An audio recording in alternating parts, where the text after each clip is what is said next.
Hey there, it's Tammy with It's All About the Dogs. Noelle with Positive Directions Canine Academy. And today, well, I've got notes because we're old and we can't remember everything. I can lose track of what I'm talking about halfway through a sentence. And then you're off on another tangent. Yep. So today we were going to talk about 8 ways to help your overweight dog.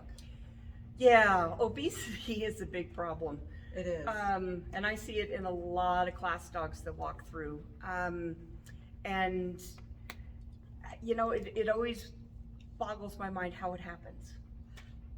Yeah, people overindulge their dogs. Yeah, you know, a lot, and if they don't have the activity level to keep the weight off, that can be a problem, especially with particular breeds, right? Like dachshunds. Dachshunds, corgis, beagles are another one I see that are just habitually just huge. Right.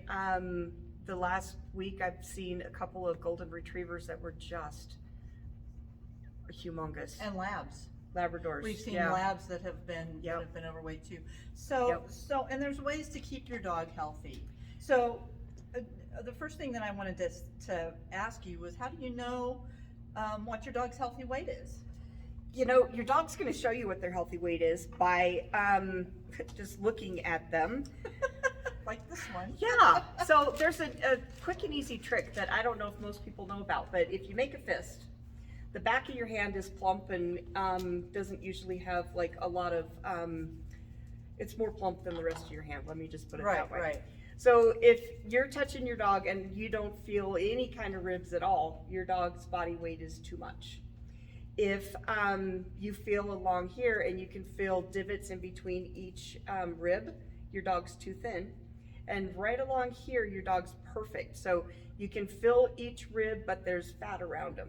So that's how you can tell just at a glance if your dog is at the correct weight or not. And some dogs are predisposed to be overweight. So. They are. And it's really how do I want to say this? The labels on the back of the bag are like suggested serving sizes. I found them to be way too much. I have found them to be way too much too. And so if you are feeding, especially if you're feeding in the upper regions of the suggested feeding plan, you could be feeding your dog too much. And that's not through any fault of your own. It's just you're taking the bag's guidelines as, right. Yeah. And so they're taking every dog with every metabolism and saying that this is the general range for that. Some dogs you may have to feed more, some dogs you have to feed less. So that can be very misleading and misguided to a lot of people out there. Well, and another way to tell if what your dog's healthy weight is to ask your vet. Ask your vet. Yeah, take your dog in, and your vet can easily tell you just how much your dog should weigh according to their breed and age and activity level. Yep. And especially if you have a mixed breed, it's best to ask your vet. If you have a purebred dog, you can go on your breed's website and it will give the breed standard and tell what they should weigh. Yep. I don't know if everybody out there knows what a breed standard is, but each parent club for different breeds puts together a standard, and a standard is kind of like a cookbook. If you were going to make the perfect Irish red and white, it tells you everything from eye color to eye shape to how tall they should be to how much they should weigh to every little detail about that dog. And boys are different than girls. And boys usually weigh a little bit more than girls do. It's not always the case, but it's pretty close. You know, it's that way for the majority of the breeds out there. So if you're not sure what your dog should be and you don't have a veterinarian, go in, Google your dog's breed standard, and it'll tell you exactly what your dog should weigh. Good. Yep. So the next thing on our list is keeping your dog active is another one, and that's not just physically, that's also mentally. Yes, mentally and physically active is incredibly important. We all need exercise.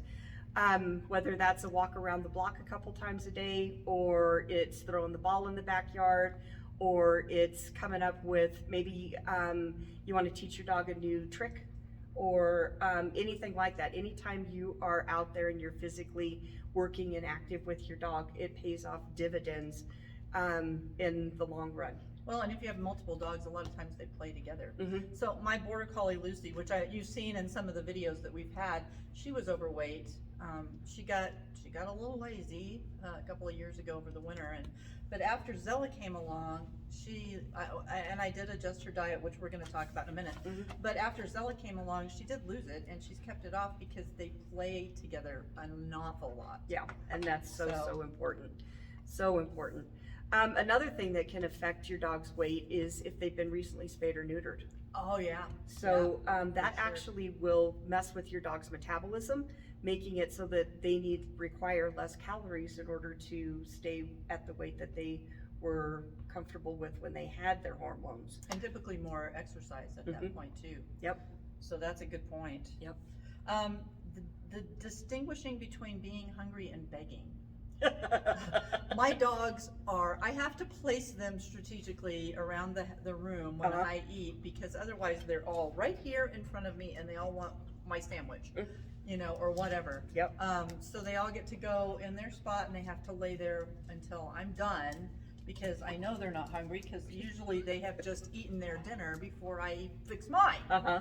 So are they begging because they're hungry, or are they begging because they're begging? They're begging because they're begging. And there's a difference between the dog is begging and the dog is starving to death. Oh my God. And they look very similar, guys. It does. It requires the sad puppy dog look and the drool and yes and oh. Well, now and I can tell when they're hungry though too, because they tell me. About 5:30 in the afternoon, if I'm still sitting at my desk, they start coming in and hovering, especially my little old man Titus, and he comes and tells me, "Hello, do you realize that it's 5:30? Time to eat, and I'm dying of starvation." So yes, that's truly hunger. Yeah, it is. And there's nothing wrong with giving your dog a little snack here and there. Right, but not here always. and there, but don't make a habit of it. And table scraps is a bad habit. Table scraps is a really bad habit. Yeah. And it's kind of like having an open bag of chips. If you only eat one at a time, you're still eating the whole bag. That's right. Well, and that's the next thing on our list, was limit the treats and the table scraps. And like you said, if I have a bag of corn chips, I am liable to just sit down and eat corn chips like one right after the other. Right. And your dog will do that too if they're allowed to. They will. And that speaks to free feeding. Yes. Some people do that, especially that have little tiny dogs, and it's not always in their best interest. So free feeding is where you put your dog's kibble or food in a bowl and you leave it sitting out and they get to go over and eat at their leisure. And what ends up happening is you create a dog who snacks all day long and is never really hungry. The downside of that is there's so many downsides to that. One of them is it makes it really hard to predict bowel movements, and it's really hard to potty train a dog who's been free fed. And they gain weight fast that way they too. do. Right. They do. It's like having everything you ever wanted to eat in your cupboard and nobody there to tell you that you can't have it. And pretty soon Just all day long. yeah, and you just do that all day long every day, and you do that every day for a month. You're gonna get on the scale a month later and be absolutely shocked at what exactly. you come up with. So yeah, so it's really important that you feed your dogs on a schedule, that you feed them a certain amount each time.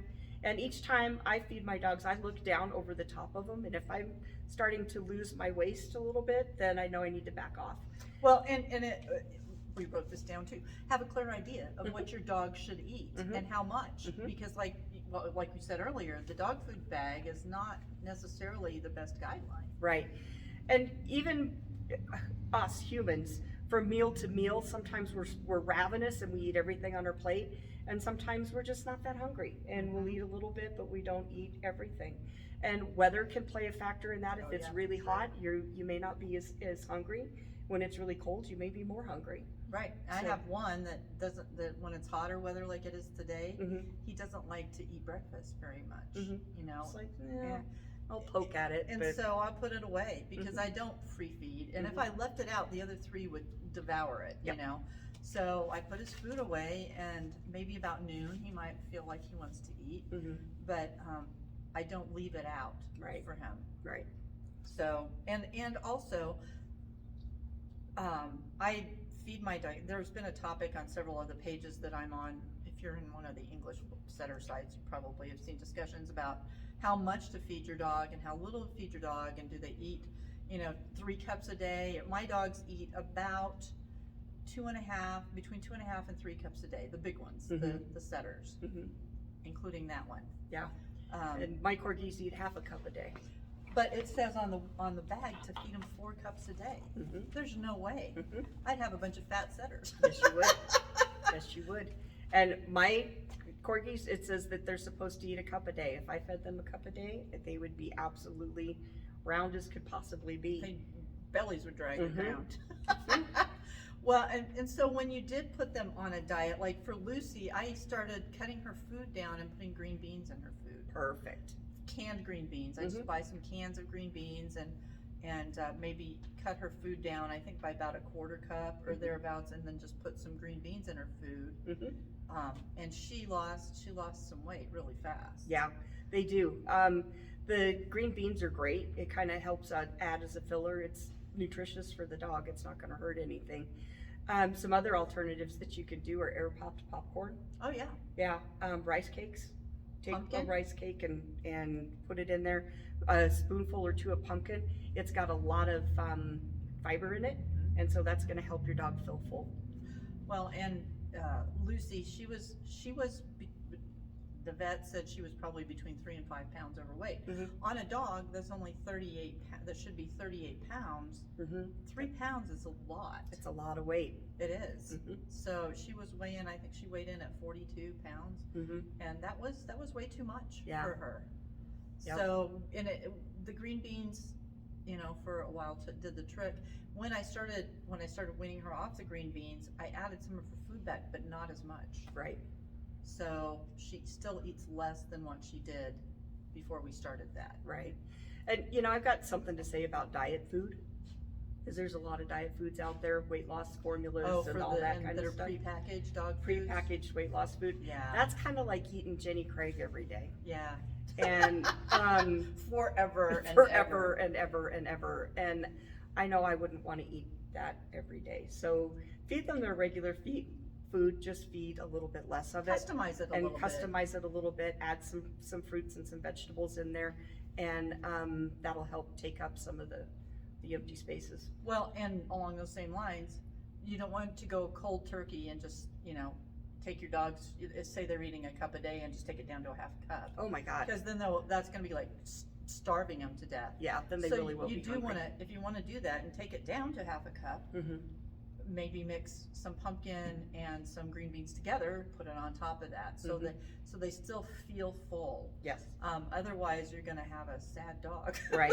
And gradually reduce the amount. So if you're if you're going to cut it by half a cup, do that slowly over the course of maybe take 1/8 of a cup out, and add a couple extra green beans and some pumpkin, and every day just keep reducing it just by a little bit until you get to that goal in about a week or 10 days. Right, because you think about yourself. Right. You wouldn't want to do cold turkey. I know I've done that before. I've done that. Really bad. And that lasts about 2 or 3 days, and then I'm like, okay, that's it. Give me a bag of chips. Oh! Right? Yeah, I know. Well, and the last thing is stick with it. Don't go back to your old habits. Right. So if your dog, you've cut them down now, and you don't want to go back to feeding them a lot of extra table scraps, feeding them a lot of extra treats and things like that. Just stick with it. With it. Maintain. And getting out and taking your dog for a walk is one of the best things for both of you. Yeah. So don't forget to increase that activity, but don't increase it so much that you're walking miles and miles and miles. Just take it easy, take it easy and build slowly up to it. Yeah. Well, and we're going to talk about walking your dog in the hot weather here as well. Yes, we are. So like this video and subscribe to our channels. Absolutely. So you can get the skinny on how to walk your dog in hot weather. Yes, and share with your friends. Thank you, guys. Great. Have a good day.